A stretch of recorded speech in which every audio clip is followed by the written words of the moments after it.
ونؤمن به ونتوکل علیہ ونعوذ باللہ من شرور انفسنا ومن سیئات اعمالنا من يهده الله فلا مضل له ومن يضلله فلا هادي له ونشهد ان لا اله الا الله وحده لا شريك له ونشهد ان سيدنا وحبيبنا وطبيبنا ومولانا محمد صلى الله تعالى عليه وسلم عبده ورسوله اما بعد فاعوذ بالله من الشيطان الرجيم بسم الله الرحمن الرحيم فصل لربك وانحر صدق اللہ مولانا العظیم۔ درود پاک کا نذرانہ پیش کرنا۔ الصلاۃ والسلام علیک یا سیدی یا رسول اللہ، بآواز بلند۔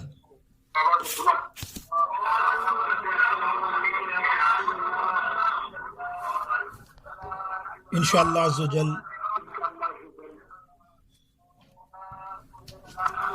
آج کا جو ہمارا درس قرآن ہے یا درس حدیث ہے، میری آپ سب کی خوش نصیبی ہے، مہینے کے مناسبت سے ذی الحجہ شریف، یہ ذی الحجہ شریف کے مہینے کے حساب سے ہمیں کافی میسیجز وغیرہ آئے، اور وہ اہم مسئلہ تھا قربانی کا، اور یقینی طور پہ سب لوگوں کو علم ہوتا ہے، لیکن بہت سی باتیں بعض اوقات رہ بھی جاتی ہیں۔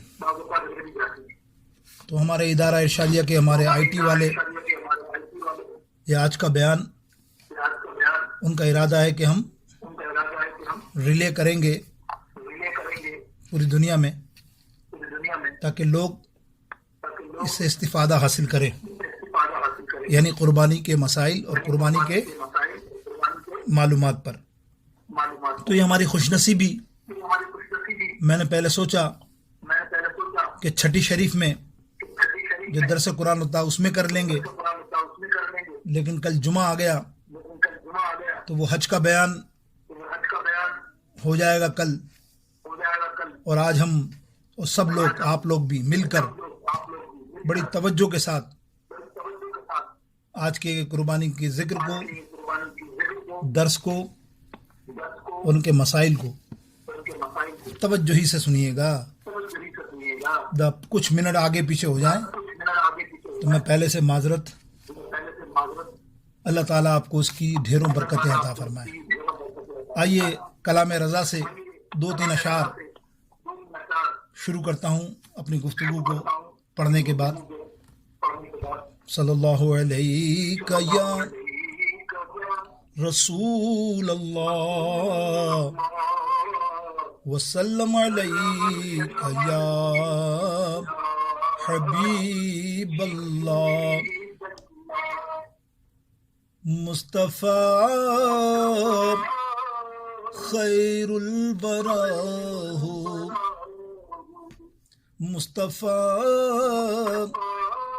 خیر الورا ہو، سرور ہر دو سرا ہو، سرور ہر دو سرا ہو، اپنے اچھوں کا تصدق، اپنے اچھوں کا تصدق، ہم بدوں کو بھی نبھاؤ۔ آمین تو ضرور کہہ دو۔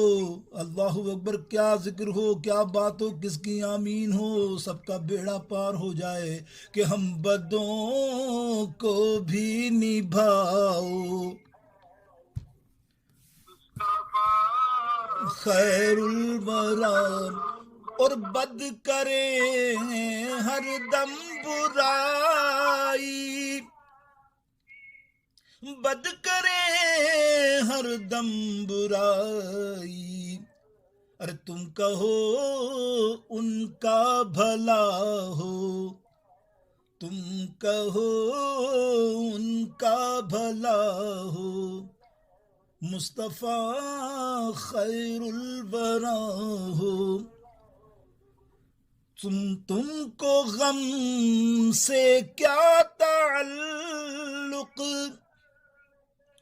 تم کو غم سے کیا تعلق، بے کسوں کے غم زدہ ہو، بے کسوں کے غم زدہ ہو، سرور ہر دو سرا ہو، اور حق درود تم کو بھیجے، حق درود تم کو بھیجیں، تم مدام اس کو سراہو، تم مدام اس کو سراہو، مصطفیٰ خیر الورا ہو، اور کیوں رضا مشکل سے ڈریے، کیوں رضا مشکل سے ڈریے، جب نبی مشکل کشا ہو، جب نبی مشکل کشا ہو، ہاتھ اٹھا کر کہہ لو کہ کیوں رضا مشکل سے ڈریے، جب نبی مشکل کشا ہو، جب نبی مشکل کشا ہو، مصطفیٰ خیر الورا ہو۔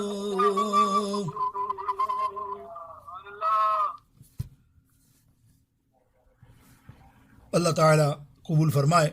انشاءاللہ عز و جل آیت کریمہ کے تحت مختصر سا بیان، بلکہ تفصیلی ہونی چاہیے، لیکن کوشش کرتا ہوں بس خاص پوائنٹ جو ہیں اس کی معلومات کے اور خاص مسائل پر گفتگو ہو، جو ایک ہمارے لیے بہترین پیکیج بن جائے، اوروں کے لیے بھی، سب کے لیے اللہ مجھ سمیت سب کو عمل کی توفیق نصیب فرمائے۔ اللہ رب العالمین جل شانہ نے قرآن مجید میں بڑی مشہور و معروف میں نے تلاوت کی، اس میں 3 حکم اللہ نے عطا فرمائے۔ فصلی، نماز پڑھیے، لی ربی کا یعنی اپنی رب کی خاطر، پھر فرمایا ونحر یعنی قربانی کیجئے۔ یہ ونحر کے الفاظ قرآن پاک میں اور طرح سے بھی آئے، مثلا سورہ آل عمران، سورہ مائدہ، سورہ احقاف میں قربانی کے لیے قربانہ کا لفظ استعمال ہوا، جس کے معنی ہے اللہ کے قرب کے لیے جانثاری ہے۔ اسی طرح قربانی کے لیے نسک کا لفظ بھی استعمال ہوا، اور یہ بھی 3 مقامات پر استعمال ہوا، اور ایسے ہی النحر کا لفظ بھی استعمال ہوا۔ ان لفظوں سے مراد قربانی ہے جو عید الاضحیٰ کے موقع پر ادا کی جاتی ہے۔ قربانی کا آغاز سنیں پس منظر میں مختصر۔ حضرت سیدنا آدم علیہ السلام کے زمانہ پاک میں ان کے بیٹوں کی طرف سے ہوا قربانی کا آغاز۔ چنانچہ قرآن پاک میں ذکر ہوا وَاتْلُ عَلَيْهِمْ نَبَأَ ابْنَيْ آدَمَ بِالْحَقِّ اذ قرب قربانا فنقبل قربانا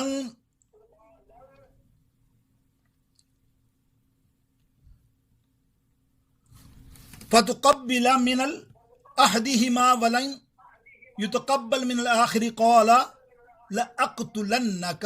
اے حبیب علیہ السلام انہیں آدم کے بیٹوں کی سچی خبر پڑھ کر سنائیے کہ جب ان دونوں نے اللہ کی بارگاہ میں اپنی طرف سے اپنی اپنی قربانی پیش کی تو ایک کی اللہ نے قبول کی، دوسرے کی قبول نہیں ہوئی۔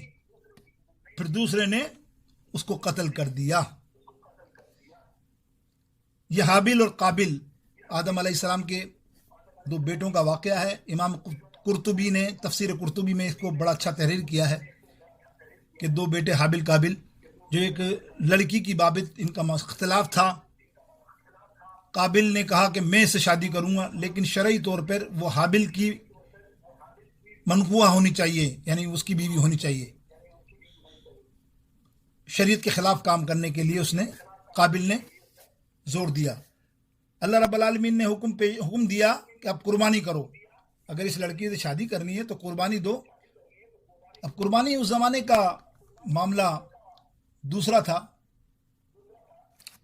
کہ اس زمانے میں قربانی یہ ہوتی تھی کہ آپ کوئی سامان قربانی کا کسی جگہ پر رکھ دو پہاڑ پہ، اور جس کا سامان جل جائے گا اس کی قربانی قبول ہوگی۔ چنانچہ سیدنا حابیل علیہ السلام بھیڑ بکریوں کے ساتھ آپ مالک تھے، آپ نے وہ بھیڑ بکریاں، دودھ وغیرہ وغیرہ، مکھن قربانی کے لیے پیش کر دیا۔ اور جبکہ قابل جو تھا بہت مجبوری میں کر رہا تھا، حاسد تھا، صحیح نہیں تھا، تو اس نے گھٹیا قسم کی گندم کو پہاڑ پہ رکھ دیا اور دوسرے مال بھی۔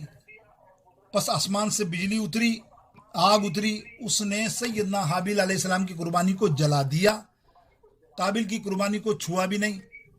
تو آگ کے جلانے کا علامت یہ ہے کہ سیدنا حابیل کی قربانی قبول ہو گئی اللہ کی بارگاہ میں، اور قابل کی قربانی مردود ہو گئی۔ اور جب قابل نے یہ منظر دیکھا تو بجائے اصلاح کرنے کے حسد کی جلن میں آگ میں ہو کر اس نے حضرت حابیل کو قتل کر دیا۔ یہ مختصر سا واقعہ میں نے شارٹ کر کے آپ کے سامنے بتایا۔ اب اس واقعے میں متعدد بہت ساری چیزیں جو نا اصلاح کے لیے ہیں۔ قربانی اور قربانی کرنے والے کا تذکرہ سنت خدا و مصطفیٰ صلی اللہ علیہ وسلم ہے، اللہ اور رسول کا سنت ہے۔ قربانی کا لزوم اسی امت پر نہیں ہوا بلکہ آدم علیہ السلام کے زمانے میں بھی ہوا۔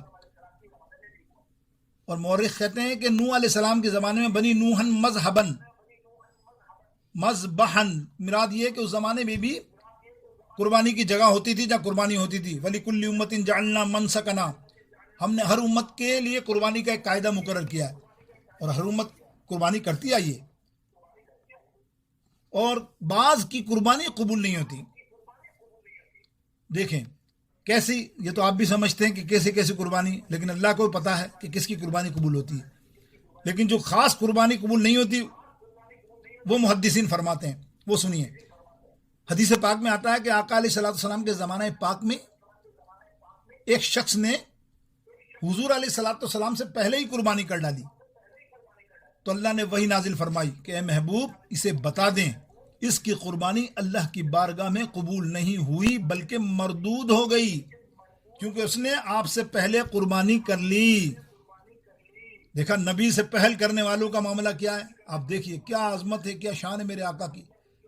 اور بہت سارے اسباب بھی اس زمین میں آتے ہیں کہ اللہ تعالیٰ فرماتا ہے اپنی محبوب ترین چیز ہی قربان کرو، وہی باعث اجر اور لائق ہے۔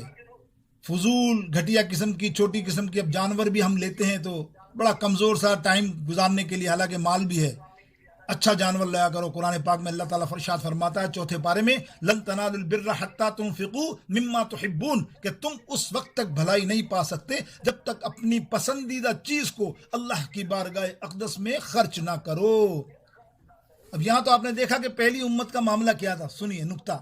پہلی امت کا معاملہ یہ تھا کہ ان کی قربانی تو پتہ چل جاتا تھا کہ کس کی قبول ہوئی نہیں ہوئی، جو جل گئی وہ قبول ہوئی، جو جلی نہیں وہ دنیا کی نظروں میں آ گئی کہ اس کا اللہ نے پسند نہیں کیا۔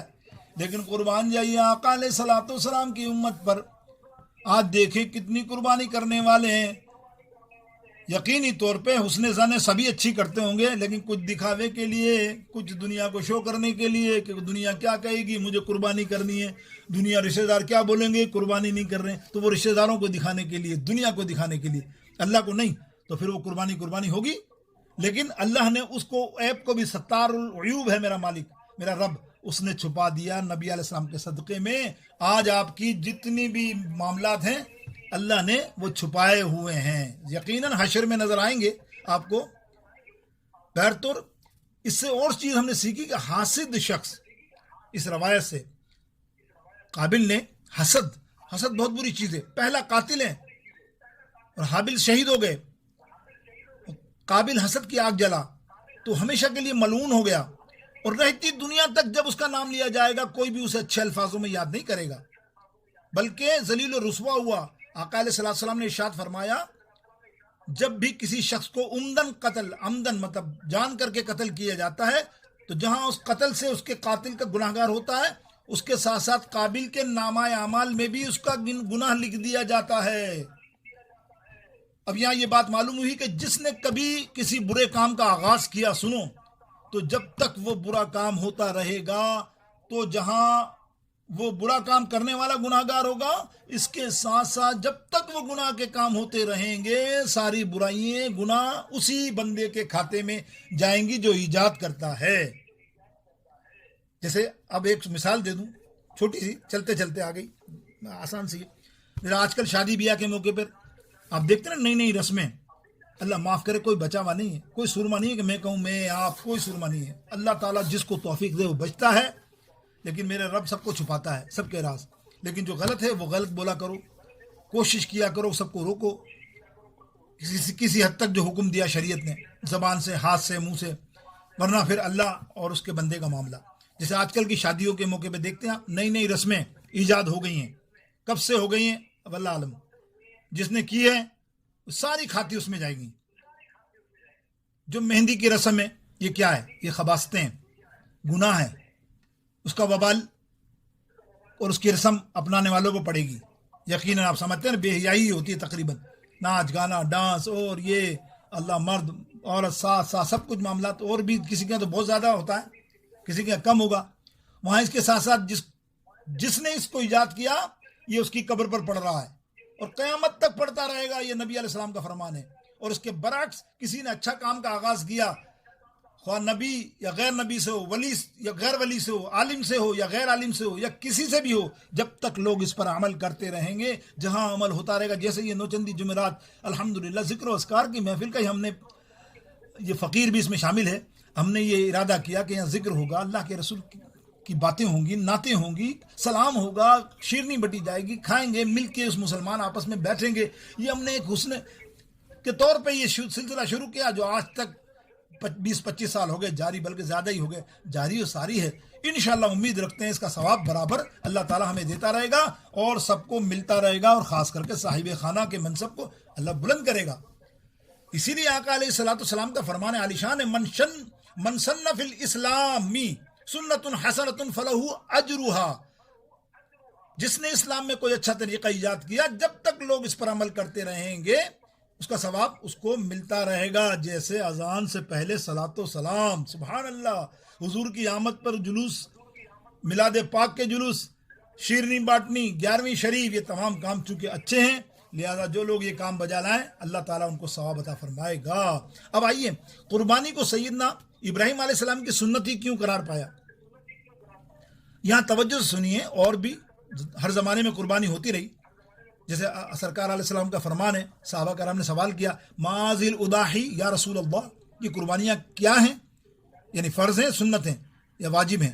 تو آقا علیہ السلام نے ارشاد فرمایا سنت ابی کا ابراہیم, کہ یہ تمہارے باپ ابراہیم علیہ السلام کی سنت ہے. یہاں سے یہ بات بھی ظاہر ہوئی کہ انبیاء اور اولیاء کی ادائیں نبھانا, ان کی یادگاریں قائم کرنا ناجائز اور بدعت نہیں ہے بلکہ سنت مصطفیٰ ہے. سوال یہ ہے کہ چاہیے تو یہ تھا کہ صحابہ کرام اس پر سوال فرماتے کہ قربانی تو ہر نبی ہر امتی کی سنت ہے, لیکن کیا وجہ ہے کہ صرف آقا دو جہاں نے اسے صرف ابراہیم علیہ السلام کی سنت فرام قرار دیا. دیگر انبیاء کرام میں بھی یہ قربانی تھیں, لیکن سنو حکمت, دیگر انبیاء اور امتیں صرف اپنے مالوں کو قربان کرتے تھے, ٹھیک ہے, لیکن جس ذات اور جس ہستی نے اپنی جان کے ساتھ قربانی کرنے کا آغاز کیا اپنے بیٹے اسماعیل علیہ السلام ذبیح اللہ کے لیے کے ساتھ, وہ ہے سیدنا ابراہیم علیہ السلام. چونکہ مال کی قربانی کرنا آسان کام ہے اس لیے یہ چھوٹی قربانی ہے, مگر اپنی جان کی قربانی دینا یہ بہت مشکل کام ہے, اسی لیے قرار دی گئی سیدنا ابراہیم علیہ السلام کی سنت, اور اسی لیے آقا دو جہاں نے اسے حضرت ابراہیم علیہ السلام کی سنت قرار دیا. وہ جو اسماعیل علیہ السلام ابراہیم علیہ السلام کا واقعہ تو نہیں بیان کرنا، ٹائم نہیں ہے، طوالت ہو جائے، آپ بھی کی سماعت بھی اتنی ہے جتنا ٹائم. لیکن ایک بات آپ کو بتاؤں بڑی محبت والی، حضرت اسماعیل اور حضرت ابراہیم علیہ السلام کا جو واقعہ ہوا، سرکار علیہ الصلوۃ والسلام کی محبت والی زبان مبارک سے سنتے ہیں نا. علامہ عسقلانی، ایک واقعہ آ گیا ذہن میں تو سن لیجئے معلومات کے لیے. علامہ عسقلانی علیہ رحمۃ الرضوان نے فتح الباری شرح بخاری میں بھی ذکر کیا ہے، علامہ عینی نے عینی شرح بخاری میں بھی یہ حدیث پاک درج کیے کہ آقا علیہ السلام نے ایک بار جبریل علیہ السلام سے پوچھا کہ کبھی تو نے اپنی طاقت کا استعمال کیا ہے؟ حضرت جبریل علیہ السلام نے کہا ہاں یا رسول اللہ صلی اللہ علیہ وسلم، 4 بار میں نے اپنی طاقت اور قوت کا استعمال کیا ہے. سنو 4 بار کیا ہے. جب ابراہیم علیہ السلام کو منجنیق میں رکھ کر آگ میں ڈالا جا رہا تھا اور آگ کے شعلے بلند تھے، تب مجھے مقام سدرہ پر حکم ہوا اللہ کا، جبریل جاؤ آگ کو پر مارو تاکہ گلزار بنا دو. اور میں فوراً تیزی میں آ کر آگ پہنچنے، ابراہیم علیہ السلام کے آگ پہنچنے سے پہلے ہی آگ کو ٹھنڈا کر دیا. دوسری بار سدرہ پر تھا اور چھری اسماعیل علیہ السلام کے گلے پہ آ رہی تھی، مجھے حکم ہوا، صرف 2 فٹ کا فاصلہ تھا اور میں نے جنت سے مینڈا لیا، دمبا لیا اور لے کر فوراً وہاں پہنچا اور انہیں ہٹا کر مینڈے کو لٹا دیا. دیکھیں یہ قربانی واقعہ بھی سیدنا جبریل علیہ السلام کی سب سے تیزی و طاقت ہے. اور تیسری بار یوسف علیہ السلام کو کنویں میں ڈالا جا رہا تھا تو اللہ کا حکم آیا، دیکھو یوسف علیہ السلام کے پاؤں کنویں کے پانی تک نہیں جانے چاہیے، اور میں نے جنت سے تخت لیا اور ٹائم پر پہنچ کر تخت رکھ دیا. اور چوتھی بار نبی علیہ السلام کو فرمایا کہ آپ غزوہ کے اندر جس طرح آپ کا معاملہ ہوا، زخمی ہوئے آپ کے دانت مبارک اور اس میں سے خون نکل رہا تھا، تو اللہ کا حکم آیا، اے جبریل بہت تیزی میں جا، اگر زمین پر وہ خون کا قطرہ میرے محبوب کا گرنے نہ دینا. بس میں تیزی میں آ کر آپ کے خون کے قطرے کو اپنے ہاتھ میں لے لیا. اللہ اکبر. اندازہ کیا آپ نے جبریل علیہ السلام کی طاقت اور قوت کا حال، کہ سدرۃ المنتہا میں رہتے ہیں 7 آسمان سے اوپر، کیسے سیکنڈوں میں زمین پر آئے ہیں. اللہ اکبر. یہی شب معراج پر یہ فرشتہ حضور کے قدم چوم رہا تھا. حضرت جبرائیل فرشتہ معراج میں حضور کے قدم مبارک کو چوم رہا تھا. کیا پوچھا کسی نے، جبریل تو نے قدم چومے تو کیسا لگا؟ کہ نہ جنت کی کلیوں میں دیکھا، نہ جنت کی کلیوں میں دیکھا، مزہ جو محمد کی تلیوں میں دیکھا مزہ. انشاءاللہ تعالی آئیے 2-3 حدیثیں بس قربانی کے ضمن میں، پھر مسائل 5 منٹ زیادہ ہوں گے آپ کے. حضرت زید بن ارقم رضی اللہ تعالیٰ عنہ راوی ہیں، قال اصحاب الرسول صلی اللہ علیہ وسلم ما هذه الاصابع قال سنت ابیکم ابراہیم علیہ السلام قال فما لنا فی یا رسول اللہ صلی اللہ علیہ وسلم. حضرت زید بن ارقم رضی اللہ تعالیٰ نے فرمایا، حضور علیہ السلام کے صحابہ نے عرض کی، یا رسول اللہ یہ قربانیاں کیا ہیں؟ آپ نے فرمایا تمہارے باپ حضرت ابراہیم علیہ السلام کی سنت ہے. صحابہ نے کہا، عرض کی یا رسول اللہ کیا اس سے ہم کو ثواب ملے گا؟ فرمایا ہر بال کے بدلے 1 نیکی ہے. عرض کیا یا رسول اللہ صلی اللہ علیہ وسلم، تو آپ نے فرمایا کہ اون کے ہر بال میں بھی 1 نیکی ملے گی؟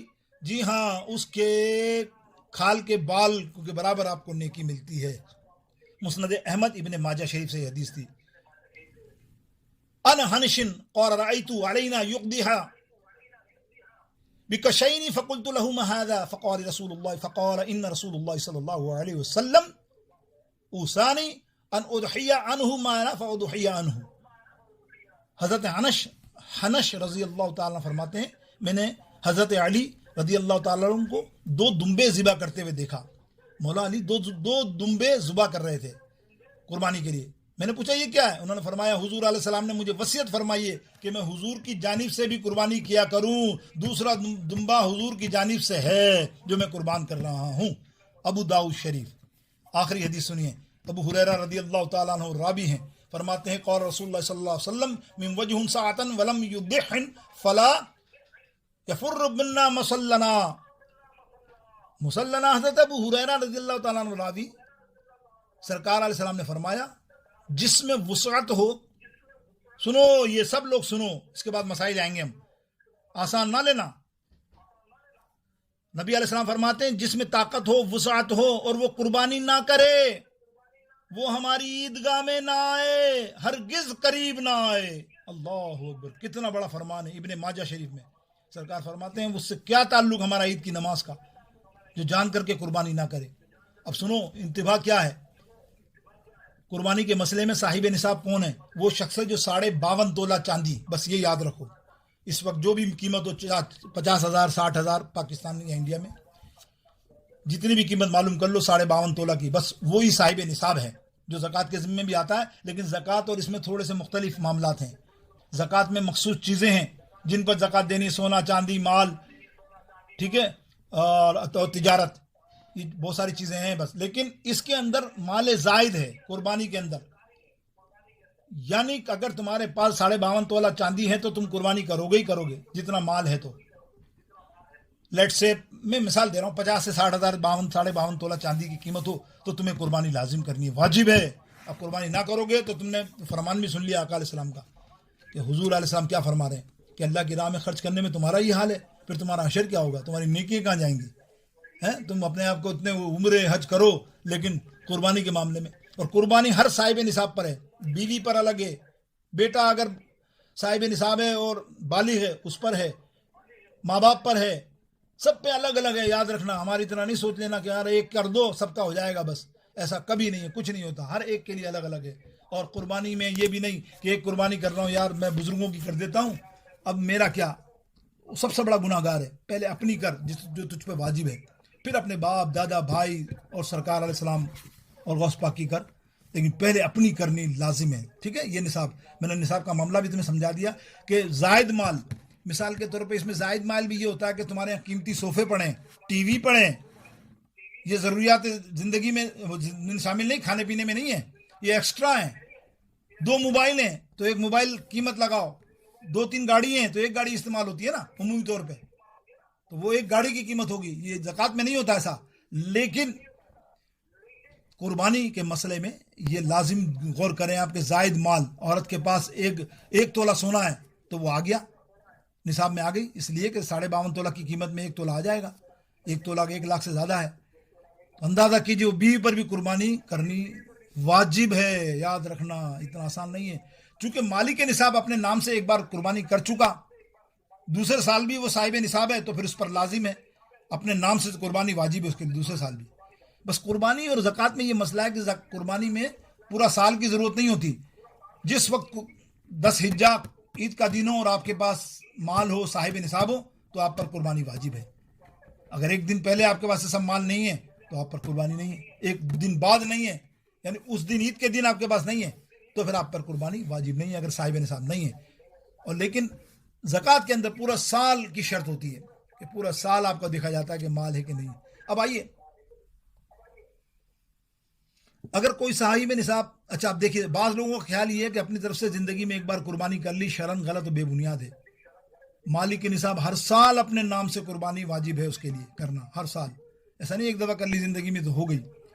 دوسری، شہر میں نماز عید سے پہلے قربانی کرنا جائز نہیں باہر شریعت، اور قربانی کا گوشت کافر کو دینا جائز نہیں. یہ چند مختلف نکات مختلف اوقات میں جلدی میں نے آپ کو بیان کیے، لیکن بڑی تفصیل ہے جو آپ سمجھ رہے ہیں. تو اس میں نے آپ کو تھوڑی سی سمجھا دیا آپ کو کہ کس طرح سے قربانی کا معاملہ اور مال و متاع ہونا چاہیے. آپ کی بیوی بھی الگ ہے، وہ دے گی. اور جب آپ قربانی کرتے ہیں گائے کی یا کسی کی 7 حصے کرتے ہیں تو جس کا حصہ ڈالیں اس سے اجازت ضرور لیں. بعض اوقات اجازت نہیں لی جاتی، باپ اپنے بیٹوں کی کر دیتا، ان کو پتہ ہی نہیں ہے، حالانکہ وہ بالغ ہیں اور صاحب حیثیت بھی ہیں، بہو ہیں، بیوی ہیں، لیکن انہیں بتایا نہیں جاتا. انہیں بتایا جائے کہ بھئی میں دیکھ تیرا حصہ ڈال رہا ہوں قربانی میں، وہ ہاں کہیں تبھی حصہ اس کے اندر ڈالے تاکہ اس کی قربانی کو اللہ تعالیٰ قبول فرمائے. بس یہ چیدہ باتیں میں نے الحمدللہ کوشش کی کہ آپ کو نظر کروں. اور ایک اور مسئلہ جو ہوتا ہے ناخن اور بال کاٹنے کا، وہ بھی آپ سمجھ لیں، وہ مستحب ہے. لوگ اتنا سوال کرتے ہیں، مجھ سے بال کٹ گئے، میں بڑا ہو گیا. ایک بات یاد رکھیے، مستحب ہے، نہیں کاٹو گے تو اللہ قربانی کے بال، جانور کے قربانی کے بال کے برابر اس کو ثواب دے گا. ایک حدیث میں یہ ہے کہ جو یہ عمل کرے 10 دن تک رکا رہے، کوئی بھی ہو، قربانی کرنے والا بھی، نہ قربانی کرنے والا بھی، تو اللہ رب العالمین حج کے دن جو قربانی کرتے ہیں، اللہ تعالیٰ اس کے حاجی کے قربانی کے ثواب کے برابر اس کو ثواب عطا فرماتا ہے. یہ مستحب عمل ہے. لیکن اس میں ایک بات یاد رکھ لیجئے، بس مسئلہ میں آپ کو خاص بتا دوں کہ اگر 40 دن سے زیادہ ہو گئے آپ نے بال نہیں کاٹے اور چاند ہو گیا، اور آپ نے پھر 40 سے 41 42 دن کر دیے اس چکر میں کہ اب 10 دن نہیں کاٹوں گا، بھائی حکم ہے، تو آپ گناہ گار ہوں گے. 40 دن کے بعد آپ کو کاٹ لینے ہیں، پھر آپ کو وہ بال کاٹ لینے ہیں، پھر آپ کو 10 حجہ کے شرط کو نہیں دیکھنا ہے، اس لیے کہ آپ کے 40 دن پورے ہو رہے ہیں، گناہ آ رہا ہے. وہ مستحب کو لینے کے لیے گناہ کو اپنے سامنے شامل نہ کریں. تو اللہ رب العالمین جل شانہ سبحانہ و تعالی مجھے جو کچھ بھی کہہ سکا میں بیان کر سکا. آپ نے 2-5 منٹ زیادہ دیے یقینی طور پہ. امید تو کرتا ہوں اپنے وقت پہ میں نے مختصر کیا. اللہ تعالیٰ قبول فرمائے، آپ کو قربانی کرنے کی توفیق نصیب فرمائے، اور اپنے بھائیوں کا، غریبوں کا، دوستوں کا، احبابوں کا، قریب لوگوں کا بڑا خیال کرا کریں. اللہ تعالیٰ آپ کو جزا دے انشاءاللہ عز و جل. آخر کے اندر وہ جو میں بات کرتا ہوں آپ کو پھر بات کروں انشاءاللہ تعالیٰ. ہماری کتاب کی ایک کوشش ہے، میری ایک کتاب شائع ہونے والی ہے، تیاری پہ، آخری تیاری پہ بہت زور لگا رہے ہیں کہ مجھے بس کسی طرح سے وہ عرس کے اندر میں آؤں تو وہ تیار ہو اور بٹ جائے. تو اس میں جو بھی حصہ لینا چاہے للہ انشاءاللہ، میں امید رکھتا ہوں میرے پیاروں کو، جو بھی حصہ لینا چاہے، حصہ کس طرح لینا، جو بھی جس طرح دے دے. اس میں ہے تو بہت ساری قیمت، ظاہر ہے ایک چھوٹی موٹی قیمت تو نہیں، 3-4 لاکھ روپے کا معاملہ ہوتا ہے، آپ کو پتہ ہے، کتاب 1000 چھپوانی. تو کوئی بھی اس میں شامل ہو جائے اگر حصول برکت کے لیے. یہ دوستوں یہی چیزیں رہتی ہیں قیامت تک. کھانا کھلانا کتنا ہم کھلاتے پلاتے ہیں، سال کا ہم حساب لگائیں تو لاکھوں ہو جاتے ہیں، لیکن یہ جو ہماری کتاب ہے مرنے دم تک آپ کی نسلوں کو پتہ چلتا ہے کہ یہ چیزیں ہمارے آستانے کی، ہمارے ارشادی گھرانے کی، اللہ اکبر، ہم کو ملتی ہیں تو پڑھتے رہتے ہیں. آج بھی دیکھو نعت شریف کے معاملہ ہو یا کوئی بھی ہو، تو آپ جو بھی تعاون کریں گے، ہم ایک سلسلہ بنائیں گے کہ ہر آدمی کو 20 لے لے، کوئی 25 لے لے، کوئی 50 لے لے، ماں باپ کے لیے ایصال ثواب کے لیے، اور بانٹ دے میرے عرس کے پروگرام میں. ابا جی اپنے عرس کے پروگرام کے اندر اس کا ذہن بنائیں، جو ٹوپیاں بانٹنے تھے یہ بانٹیں. سبحان اللہ، اللہ اکبر، گھر گھر جائے گی ہمارے سلسلے کی کتابیں، اور ان کو علم ہوگا. اللہ تعالیٰ آپ کو اس کا اجر عظیم، پڑھنے والے جب تک پڑھتا رہے گا آپ کو ملتا رہے گا. فقیر کی یہی بس التماس اور آپ سے درخواست. اللہ تعالیٰ آپ کے پروگرام کو کامیاب کرے، آپ کو کامیاب کرے، سب کو کامیاب کرے، کسی سے پریشانی سے بچائے، ہر ایک دکھ سے بچائے. اللہ تعالیٰ غیب سے آپ کی مدد فرمائے. اور دعا بھی کر لو اللہ تعالیٰ حج کا سلسلہ دوبارہ شروع کرے، عمرے کا سلسلہ دوبارہ شروع کرے. اے اللہ، ہم سب کی حاضری عاشقان مصطفیٰ صلی اللہ علیہ وسلم کی ماں ہو جائے. یا رسول اللہ مدد کیجیے. وآخر دعواہم ان الحمد للہ رب العالمین. السلام علیکم ورحمۃ اللہ وبرکاتہ.